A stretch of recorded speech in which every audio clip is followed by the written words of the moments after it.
One of the key cornerstones of the Geometry Dash community is the Demon List on the Pointercrate domain.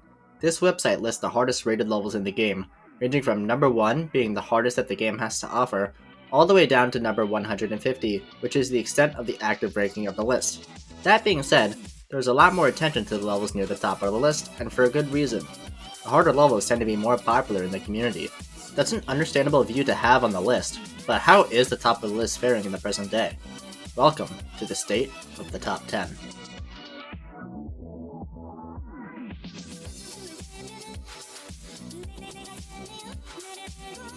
The format for today will be as follows.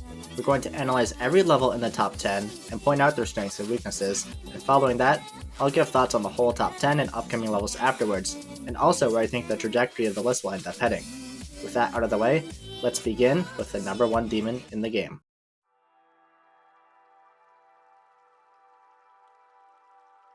The current hardest level in the game at the time of making this video is known as Slaughterhouse by Icecave and More. This level has an extensive history dating back several years. FNM04 made a good video about it, I'd highly suggest checking it out. History aside, Slaughterhouse brings a lot of difficulty in the wave game mode, much like a lot of other levels to come. However, what really makes this level shine is its atmosphere and the cohesion between the parts. Out of all the top ones in the game's history, Slaughterhouse may be the best at fitting the role. That being said, the level has its fair share of flaws in gameplay. Despite the fact that it's, ridiculously hard, there are some parts of this level that eventually become drags later on. The pre-drop, from what I've been told, is subpar. Not only is it quite lengthy, but most of the jumps have very little visual cues and very precise timing windows. The transition from the slow pre-drop into a 4x wave section with much more CPS doesn't exactly bode well with a lot of people, especially with how hard this first wave really is. Starting out, you'll be stuck in this pre-drop which gets boring fast, and most attempts past the pre-drop will be shot down at this wave, overall wearing down the player. If they make it decently far in the drop, they agree to whiff this wave at the halfway point, which adds another big spike in difficulty. See the trend here? Spikes in difficulty at any point in the level are fine as long as it isn't an absurd difference, but we see it happen twice here. Thankfully, the last 40% of the level is alright, for the most part. Dr. Q is where it tends to give people trouble, but the choke points at the first half throw a wrench in the level's balancing and overall enjoyability.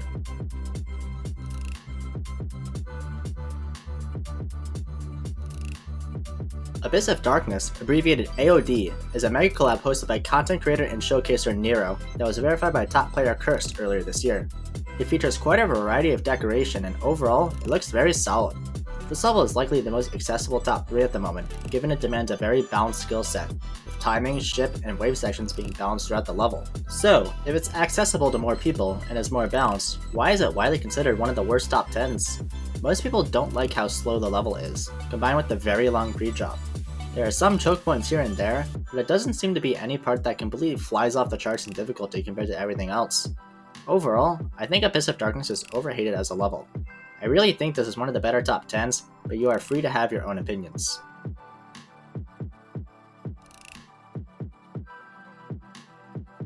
So Coupe and Circles. Where do I begin with this one?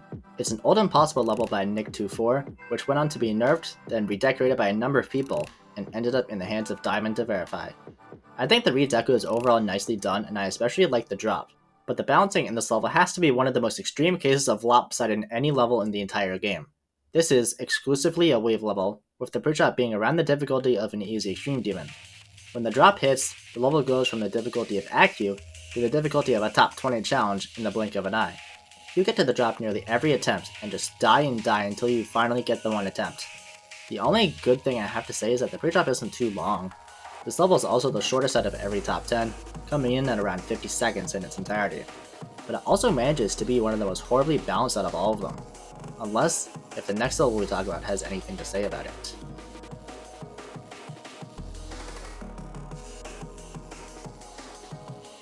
So, I'm sure we all know this one, right? Originally a 1.8 impossible level by Salient, this level is widely considered one of the most famous impossible levels of all time. Following a nerf date back in 2020 to make the level possible on every refresh rate, the level was still deemed impossible at the time, until Paco defied all odds and verified this once impossible challenge, taking her 138,000 attempts in the process. However, it was not placed at the number 1 spot, as difficulty in modern levels today has taken over. So, since the level is so old, 7 years in fact, and that it was made in the recent update of 1.8, The decoration doesn't exactly live up to today's standards. Not only that, the balancing in this level is painful, to say the least. It's essentially the Coupe in circles, backwards, but the pre-drop is considered one of the hardest parts in the level by a mile, and the difficulty takes a nosedive once you reach the drop. However, it does pick back up again at the second drop of the song, with this infamous duel followed by the legendary 8 jumps of hell. The maze at the end is just that, a maze. Memorize the pattern and you'll never die here. This is another example of an extreme case of lopsided balancing, but this one gets a little bit of leeway as it's withstood the test of time.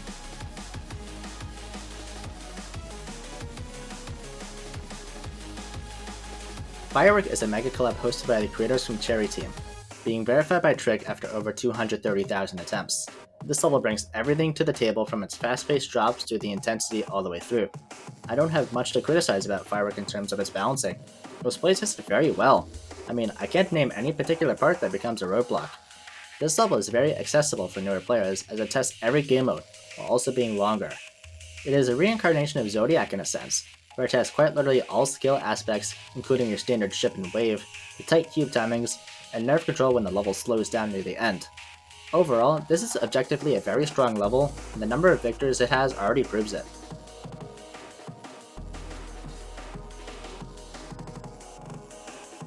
You want intensity? We got plenty in store for this one.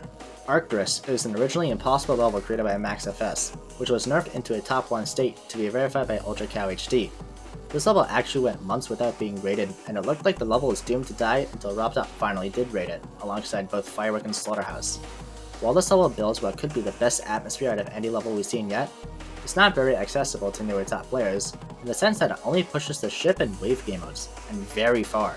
This mini-wave at 33% has given many players mind blocks which not everyone were able to put up with in the end. The final ship at 74% is proving to be a very difficult roadblock for lots of players who are trying to finish it off, and those who are looking to learn the level.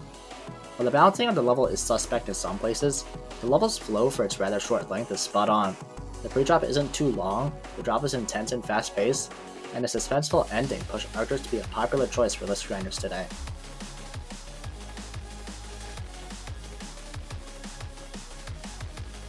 This is the newest level to be added to the top 10, and out of all the levels in the top 10, this is likely the level you have heard the least about. Oblivion is a sequel to the old top 5 demon known as Cognition by Benji. After Dice88 verified this level, it went unrated for over a year, one of the longest waits for a rate we've ever seen, and makes Arcturus' 2-month wait look like a drop in a bucket. As for the level itself, it shows a lot of similarities with its predecessor in Cognition, with its claustrophobic gameplay. There really isn't much to comment on its balancing, but a lot of the victors say the level is fun, which is good. The only problem is that quite a few victors have called this level overrated for its number 7 placement, so it wouldn't be unheard of to see Oblivion move down in the near future, perhaps even out of the top 10 entirely. Overall, not a bad addition to the top 10, if it's hard enough to keep its spot.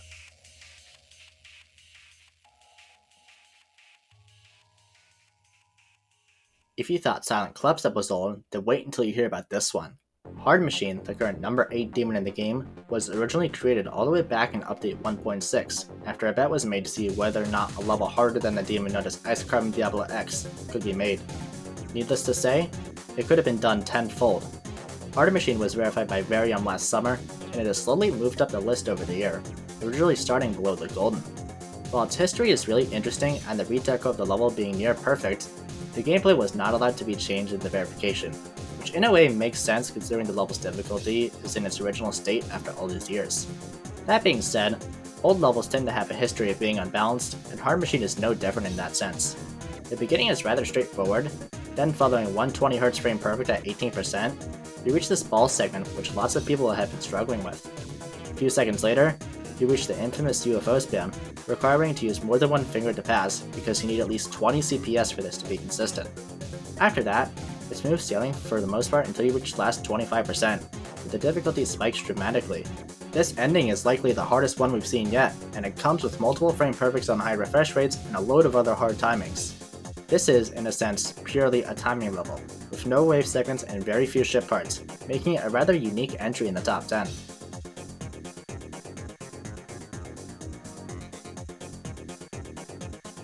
And I thought I'd never see the day where we'd be seeing this. Tartarus, by Riot and More, verified by Delphi, sits at number 9 on today's demon list. This is the longest reigning top 1 in the history of the game, being at the summit for nearly 20 months. To see it fall this far in such a short time frame is truly unheard of. History aside, Tartarus itself shows its age with its deco, which originates from 1.9. It was later given an update in 2.1 to be possible, and that's where it sits today. It gives off a nice vibe of old school GD while also bringing in some unique and detailed decoration in some parts. That being said, as the level is old, the balancing is subpar. While no specific part poses too much of a problem, the introduction of fixed hitboxes pump artificial difficulty into some of these segments, most notably 31% and 45%. These added hitboxes require the player to be more precise with their inputs in order to avoid these tiny hitboxes. As a victor of the level, I found myself getting incredibly frustrated with these parts, especially when I was trying to get consistent. Many other victors share similar experiences with these ships. Aside from the fixed hitboxes, most of the gameplay is just awkward.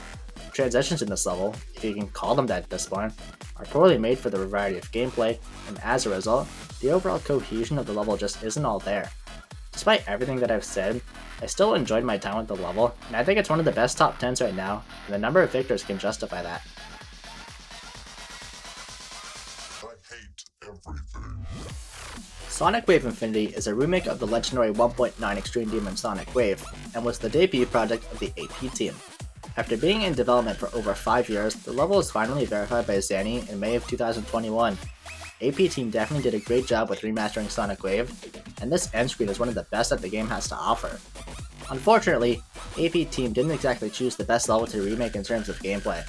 The original Sonic Wave is horribly balanced, and while Sonic Wave Infinity may be better in that aspect, the need to buff the level in order to keep up with the list sacrifices a lot of enjoyment, and those who are victors of Sonic Wave may struggle to adjust to the new click patterns that SWI has to offer. Lots of victors have been talking about just how unfun this level is, and while I can't vouch for them, it isn't a good look for the level. While it lived up in decoration and difficulty, its overall enjoyability may have taken a sizable hit from the changed gameplay, and being purely a wave level doesn't exactly fit everyone's skill set.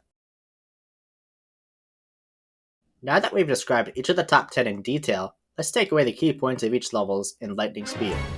Slaughterhouse, great atmosphere and deco, long pre-drop, and 2 parts way harder than everything else.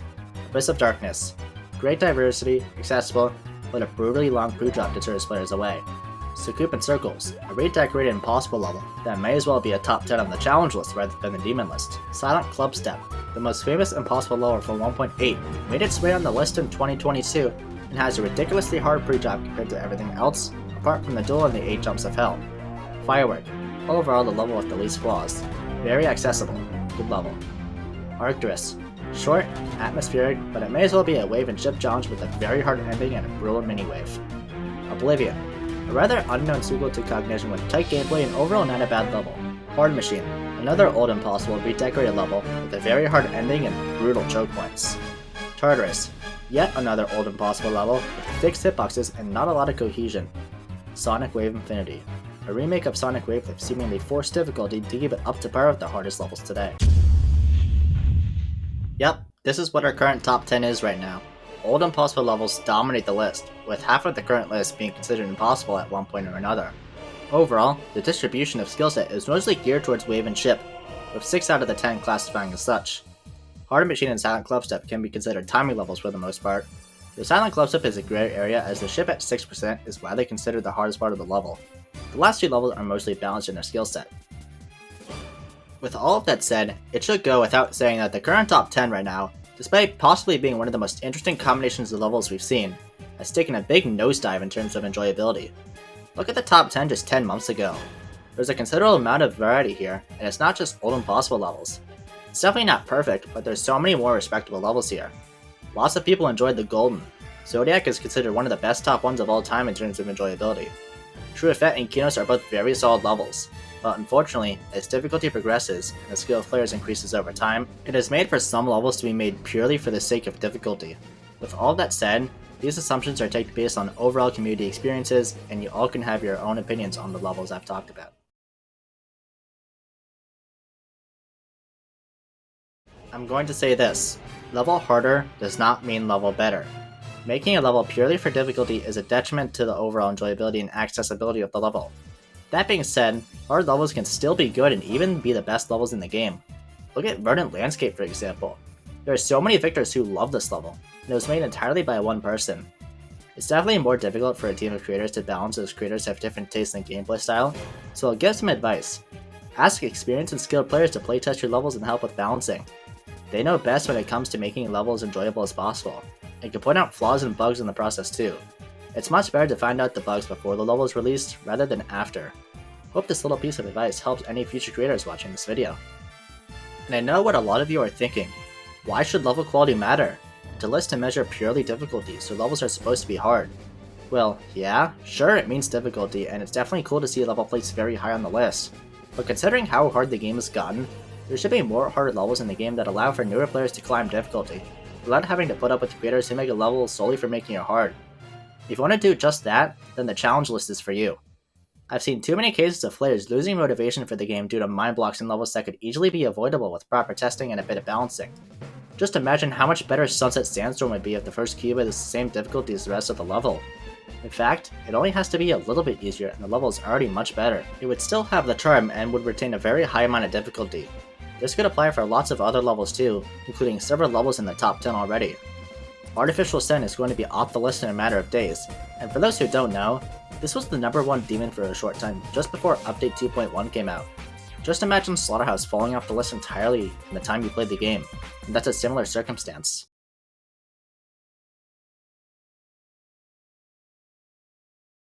In the near future, we're going to see quite a few new levels placed on the list, and inevitably, there will be new levels in the top 10. There are already a few contenders for making here. Acheron, which was very recently verified by Zoink, looks to aim towards the top 3, while Mayhem, which was verified by Lord Vadercraft, looks to slot in towards the bottom half of the top 10. Don't forget about Stellar Knight, Ice Cave's upcoming level, which is almost verified, with criminally underrated player Tuggy having multiple runs to 90% or farther. It can be said with lots of confidence that the next few levels added to the list will be better additions than the top 10 has to offer now. There isn't enough information about the gameplay of these upcoming levels for me to critique them today, but what I can say is that these levels look amazing. What is yet to be seen is the enjoyability of these soon to be placed masterpieces.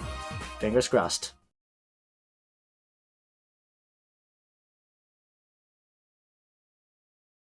I think the term upcoming top 1 has been overworked for the past year or so. There are so many levels that are claiming to be the next frontier of difficulty that there are several minute-long videos explaining each and every one of them. I don't want to say it's attention-seeking, as it most certainly isn't, but if you plan to make an upcoming top 1 or even a top 10 for that matter, go through with it, and make your level the best it can be. If you want to make your level good, then make sure you spend more than enough time to truly perfect your creation. Make sure they're tested for bugs and balanced as well as they can be. Make them stand out in ways that haven't ever been done before. If you don't want your level to be classified as another boring top 1, then prove the doubters wrong by making something incredible to both watch and play. Once again, I'd highly recommend getting help from other skilled players for balancing and bug fixing.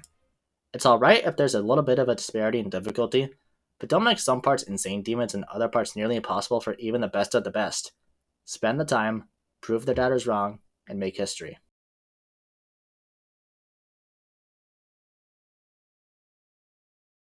With all of the new levels and potential upcoming top 1s that are being announced, there is no doubt that the game is going to get much harder in the coming months. It is reasonable to think that a year from now, Tartarus will be out of the top 20, or perhaps even the top 30. As more players become skilled at the game, it creates more potential for harder levels to be released, and as a result, the demon list is moving faster than it ever has before. Now imagine how crazy it'll get in 2.2. That's all from me for this video. If you at any point enjoyed what I had to say, consider supporting me by subscribing so you don't miss a video. If you want to go above and beyond, consider joining my Discord server. Link is in the description. Thank you for watching, have a nice day.